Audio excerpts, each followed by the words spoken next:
5 साल के अंदर नागौर के किसान के मान और सम्मान को बचाने के लिए, राजस्थान के जवान के मान सम्मान को बचाने के लिए और देश के अंदर जो माहौल बना है, आज साधु संत भ्रष्टाचार को मिटाने के लिए निकल पड़े सड़कों पे और साधु संत कह रहे हैं कि जो स्विस बैंकों के अंदर राजनेताओं का पैसा, जो जनता का पैसा है, राजनेताओं ने पैसा भ्रष्टाचार के जरिए कमाया और स्विस बैंकों में जमा करा दिया, वो काला धन वापिस हिंदुस्तान के अंदर लाना है। और वो काला धन अगर हिंदुस्तान के अंदर आ जाए तो बेरोजगारी, बेकारी के साथ साथ आज प्रत्येक हिंदुस्तान का गांव और जानी विकास के पथ पे आगे बढ़े और हिंदुस्तान का कर्जा माफ हो जाए और साथ ही साथ रोजगार के लोगों को साधन उपलब्ध हो जाए। मीडिया ने पूरे देश के अंदर आज प्रत्येक आदमी भ्रष्टाचार से दुखी है और इस भ्रष्टाचार के माहौल से आप भी घर में बात करते हैं तो एक ही बात करते हैं, अपने बच्चे को सीख देते हैं तो एक ही बात की सीख देते हैं कि बेटा आगे बढ़ना, देश की सेवा करना और माँ बाप का नाम ऊंचा करना, समाज का नाम ऊंचा करना, गांव का नाम ऊंचा करना और चोरों के खिलाफ लड़ाई लड़नी है, भ्रष्टाचार के खिलाफ लड़ाई लड़नी है। और मैंने आपकी इस बात को याद रखा और भारतीय जनता पार्टी की विधायी दल की बैठक में मैंने कहा कि भारतीय जनता पार्टी भ्रष्टाचार मिटाने की कहाँ बात करती है, वसुंधरा भ्रष्टाचार की देवी है, ये मैंने विधायी दल की बैठक में। और अगर भारतीय जनता पार्टी ईमानदारी से भ्रष्टाचार के खिलाफ यात्रा निकालना चाहती है तो पहले वसुंधरा को बाहर भेजें और वसुंधरा की जगह कोई दूसरा नेता लाए जो ईमानदार हो, जिसके दामन पे दाग नहीं। वसुंधरा के दामन पे तो नवी कला से लेकर आज तक पता नहीं कितने दाग होंगे, आप ये उसका पूरा दामन दागदार है। और वसुंधरा 40 के जो किस्से अगर आप पढ़ लो, पूरा वसुंधरा 40 लिखा हुआ है, जिसमें 12वीं में 10वीं में पढ़ती थी तब से लेकर आज तक क्या क्या फूल उन्होंने खिलाए, कौन कौन सी कॉलेज स्कूल के अंदर पढ़ाई करी और क्या क्या किस्से कहानी वसुंधरा के चले और किन किन व्यक्तियों के नाम उसका नाम जुड़ा। आज वो जाट की बहू कहती है, लेकिन उस जाट को छोड़े हुए 30 साल हो गए, वो तो पता नहीं आज किसकी बहू है, हिंदुस्तान और राजस्थान नहीं जानता। अब अपने मांग तो वही औरत भरती है जिसका पति हो, तलाकशुदा औरतें मांग थोड़ी भरती है, लेकिन वसुंधरा मांग भरती है। मैंने कहा आप किसकी मांग भरती हो, तो मेरे अरमान ने मेरे को ऐसे कैसे कह दिया, तो कोई पूछना तो पड़ेगा। और देखो मेरी तो आदत है, वीर तेजाजी महाराज अपने खींवसर के अंदर मेरी कॉन्स्टिट्यूंसी में वीर तेजाजी महाराज का गांव है, तो मुझे थोड़ा बहुत तो लड़ना पड़ेगा, नहीं तो फिर तेजाजी दोस्त कर देंगे मेरे। इसलिए मुझे समाज, किसान और किसान पे जब भी कोई अत्याचार होगा और राजस्थान का किसान चाहे राजस्थान के किसी कोने पे अगर अनुमान की आवश्यकता महसूस करेगा तो पार्टी जो पुरुष के किसान हितों की रक्षा के लिए मैं एमएलए और एमपी का पद छोड़ने में एक मिनट का भी समय नहीं लगाऊंगा। कॉलेज विश्वविद्यालय की राजनीति से विधानसभा तक का जो सफर है उसमें मैं धन्यवाद देना चाहता हूँ इस नागौर जिले के साथ साथ पूरे राजस्थान के जवान और किसान का। विपरीत परिस्थितियों के अंदर मेरे पूरे परिवार को 302 के झूठे मुकदमे में फंसाया था। दुनिया जानती है किन किन परिस्थितियों को मैंने झेला, लेकिन नागौर खींवसर के साथ साथ पूरे राजस्थान के किसान और जवान ने मेरे परिवार पे हाथ आपने मेरे ऊपर रखे और आज उसी का परिणाम है कि विपरीत परिस्थितियों में लड़ते हुए भी दूसरे नेता मैदान छोड़ के भाग गए, लेकिन आपका अनुमान खींवसर और मोहनवा से कभी नहीं भागा। पिछले चुनाव के अंदर भी 2003 के चुनाव में मेरा टिकट काट दिया, लेकिन फिर भी मैंने कहा चुनाव हारूं या जीतूं, मैं मेरी जमीन पर लड़ाई लड़ूंगा। अगली बार आशीर्वाद नहीं देंगे तो अगली बार लोग दे देंगे। और 2003 में हारने के बाद 2008 में उसी इलाके से जोरदार लोगों ने समर्थन दिया और आज भी जबरदस्त तरीके से ये खींवसर विधानसभा क्षेत्र कोई छोटा विधानसभा क्षेत्र नहीं है।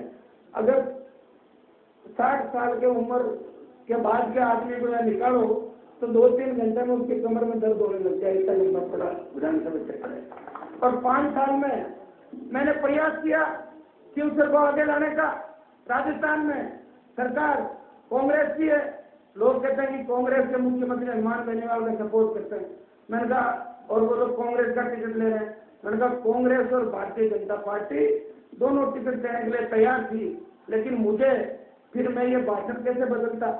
4 दिन पहले तो मैं कह रहा था वसुंधरा भ्रष्टाचारी है, और फिर मैं कह दूं कि मैं वो कैलाश मेघवाल जो 22,000 करोड़ के भ्रष्टाचार के वसुंधरा पर आरोप लगाए और एक टिकट के लिए बोल दिया कि मेरे सपने में माता जी आई थी और उन्होंने कहा कि वसुंधरा देवी है, इसके साथ हो जाओ। तो मैंने कहा मेरे सपने में तो तेजा जी आए थे और उन्होंने कहा कि वसुंधरा का सत्यानाश राजस्थान के अंदर करना है।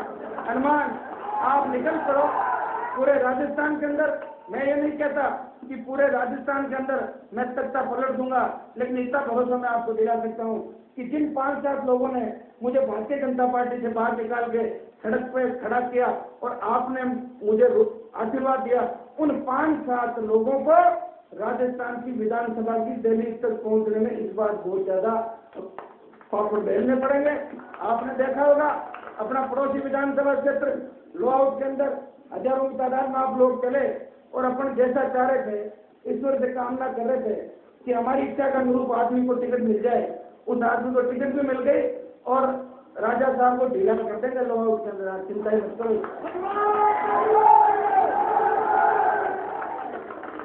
पिछले चुनाव में जब मैं भारतीय जनता पार्टी से लड़ा तब तो वोट मिला थे राजा ने बसपा को, तब तो पार्टी उनकी मां नहीं मिली।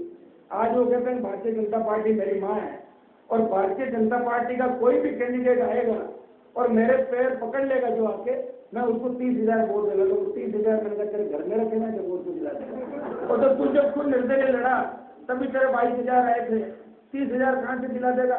हाँ, तू जिसके साथ घूमेगा वो 4थे नंबर पे जरूर चला जाएगा। ये क्यों सर के अंदर इस बार मामला?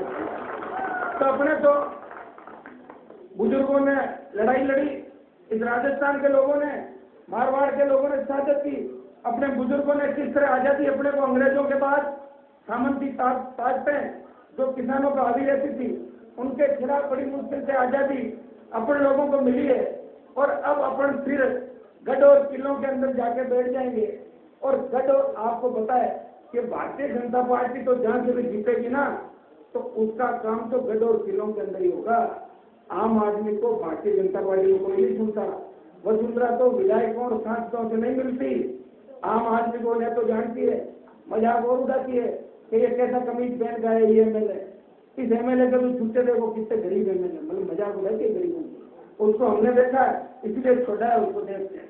बाकी हम भी नहीं छोड़ते अगर ठीक होती तो हिंदी वसुंधरा के साथ रहता, लेकिन वो ठीक नहीं है, किसी भी तरीके से ठीक नहीं है। और किसानों की पूरी खिलाफत वो करती है, झूठी बात करती है। न तो राजपूत की बेटी है, गडरिया की बेटी है, गडरिया और न जाट की बहू है। जाट को छोड़े हुए 25 साल हो गए। और मैं विधानसभा के अंदर जब रहा, वसुंधरा विधानसभा के अंदर नहीं जीतती थी, भाग जाती थी डर के मारे। और मैं आपको भरोसा दिलाता हूँ इस बार आप राजस्थान की विधानसभा में चुनाव जीता के भेज दोगे तो वसुंधरा तो नागौर के नाम से वैसे ही डरती है बहुत ज्यादा। और वो तो कहती थी, पहले मेरे को कहती थी वो कि वीर तेजा जी कौन थे? वीर तेजा सिंह थे। तेजा सिंह थोड़ी थे, वीर तेजा जी जाट थे। वो कहती थी वीर तेजा कौन है? और जब मुंडवा के अंदर आप लोगों ने उसको भगाया और बिल्ली की तरह भागी तो बोले तेजा जी भगवान है, तेजा जी तेजा जी। तो आप बताओ तेजा जी का भी कितना बड़ा मान आपने रख दिया। और पूरे राजस्थान के अंदर कांग्रेस वाले कहते थे हम वसुंधरा का ये करते हैं, अशोक गहलोत कहते हैं भ्रष्टाचार करती है, भ्रष्टाचार करती है। तो आपने पकड़ा क्यों नहीं 5 साल? किसने मना किया था? सीएम तो हमारे को बना दो 1 घंटे के अंदर अगर कोई भ्रष्ट आदमी दिख जाए राजस्थान के।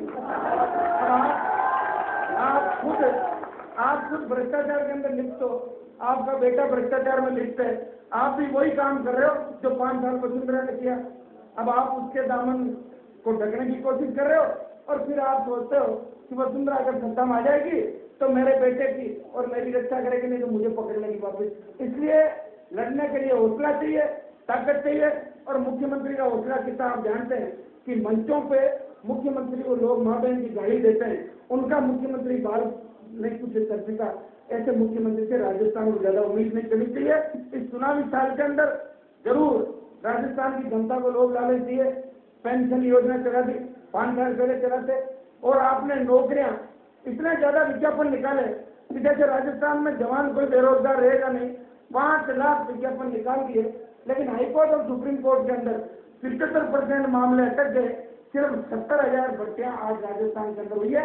मुख्यमंत्री की अगर मंशा ठीक होती तो 2 साल पहले वो काम शुरू करते तो राजस्थान के जवान को राजस्थान में राजस्थान के किसान के बेटों को रोजगार के साधन मिलते। उनकी मंशा ठीक नहीं थी। उनकी मंशा ये थी कि राजस्थान के अंदर किसानों के वोट भी ले लूं और किसानों को बेवकूफ भी बना दूं, इनके बच्चों को रोजगार भी नहीं दूं और इनका काम भी करा दूं। मुझे तो उन लोगों पर दया आती है जो लोग, जिन लोगों का मुख्यमंत्री ने कितना बड़ा नुकसान किया, या मुख्यमंत्री की वजह से जो लोग राजा थे और सड़कों पर आगे, फिर भी एक टिकट के लिए जाके अशोक गहलोत के पांव पकड़ लिए, टिकट दे लिए लोगों ने और प्रचार शुरू कर दिया। और उन लोगों को भी दया आती है जो बोले नहीं। मैंने कहा आप क्यों नहीं बोल रहे हो, अन्याय हो रहा है। बोले अशोक गहलोत नाराज हो जाएगा। नहीं बोले तो भी अशोक गहलोत नाराज हुआ। कितने कटीक नहीं कितनी ना बोल लोगों की, तो फिर आखिर राजी तो आपको करना पड़ेगा। गहलोत को राजी करने से क्या फायदा। डॉक्टर सहदेव जी ने गहलोत को राजी किया ना, पिछली बार कितने वोट आए थे आप बताओ। तो एक आदमी राजी होने से कुछ नहीं होता।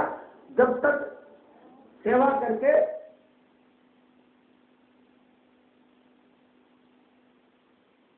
तो वोट नहीं देते। मुझे 5 साल में इस बात की खुशी है। लोग कह रहे हैं आप तो भाषण देते हो, काम करा ही नहीं। मैंने कहा सबसे बड़ा काम मैंने करा दिया। पहले नागौर का किसान और नागौर का जवान थाने तहसील कचहरी में जाने से डरता था। आज थाना तहसील कचहरी नागौर के किसान और जवान से डरते हैं कि पता नहीं क्या लेके आ जाए या क्या आत्मघाती कोई दस्ता होगा, इसलिए आप लोग फटाफट काम करो और इन खियोसर और नागौर वालों से तो बस दूरी रखो, आप जो हो कर दो काम। पिछले 5 साल के अंदर भ्रष्टाचार मिटाने की कोशिश की। एक दिन में तो आपको पता, जब राम राज्य हुआ करता था तब भी भ्रष्टाचार चलता था। भ्रष्टाचार राम राज्य में भी नहीं मिटा। देवताओं के टाइम भी भ्रष्टाचार था और जो देवताओं की ज्यादा करते, देवताओं को ज्यादा आशीर्वाद देते थे, वो भी वो करते थे कम ज्यादा वाला, वहां भी न्याय नहीं होता था। फिर भी पिछले 5 साल के अंदर इस 80% इलाका जिसको बिजली की आवश्यकता है, खियोसर विधानसभा क्षेत्र को धरती का सीना चीर के 1000-1200 फीट नीचे से लोग पानी निकाल के अपना जीवन यापन करते हैं और अपने परिवार का पेट पालते हैं। 24 घंटे किसानों को बिजली की आवश्यकता, गांव में 3 फेज बिजली की आवश्यकता। और यहाँ के किसान सबसे ज्यादा अभी जैसे रोनवाड़े खजवाना वाले सरपंच साहब गोलवाड़े बता रहे थे कि यहाँ का खियोसर का इलाका है, वहाँ माइनिंग बहुत ज्यादा होती है। यहाँ का पत्थर है वो मकान बनाने का काम आता है और अपना जो पत्थर है वो चूना पत्थर लाइम स्टोन बहुत अच्छी क्वालिटी का है। लेकिन उस लाइम स्टोन को अपने पुराने नेताओं ने सीमेंट कंपनियों के साथ मिलकर और उसको लिखा दिया कि तो सीमेंट ग्रेड का पत्थर है, इसे आम आदमी के काम नहीं आ सकता। सीमेंट कंपनियों को ये बेचेंगे और हमारी दलाली उसके अंदर हम खाएंगे और 5-10% दलाली खा के और हमारे बच्चों को हम आगे बढ़ाएंगे, बाकी हमें किसानों से क्या लेना देना। इस बात पे अगर ध्यान देते तो आज यहाँ का किसान, नागौर खियोसर का किसान, अभी मेरे से पूर्व वक्ता मानक जी गोटनवाल ने बताया था इनके इलाके के अंदर कितना बड़ा लाइम स्टोन का भंडार है और कितना अच्छा लाइम स्टोन है। लेकिन इस प्रतिबंध को अगर तोड़वाना है, मैंने पिछले 5 साल के अंदर इस खनिज के प्रतिबंध को पुनः सर्वे करवा के तोड़वाने का प्रयास किया। 50 बार विधानसभा में इस मामले के लिए सवाल लगाए, स्थगन लगाए, मैंने बात करी, सरकार से मिला, खनिज मंत्री से मिला और मामला पार नहीं पड़ा। मैं आपको भरोसा दिलाता हूँ इस बार आप चुन के राजस्थान की विधानसभा में भेज दोगे, सरकार किसी की भी बने, क्योंकि पिछली बार तो मैं भारतीय जनता पार्टी से जीता था, इसे कांग्रेस के खिलाफ ही जीता। इस बार तो निर्दलीय चुनाव आप जिता के भेजोगे, सरकार किसी की भी बने, आपके अनुमान की चलेगी और ये खनिज का प्रतिबंध खियोसर के अंदर रहेगा, ये मैं भरोसा आपको दिला सकता हूँ। बिजली के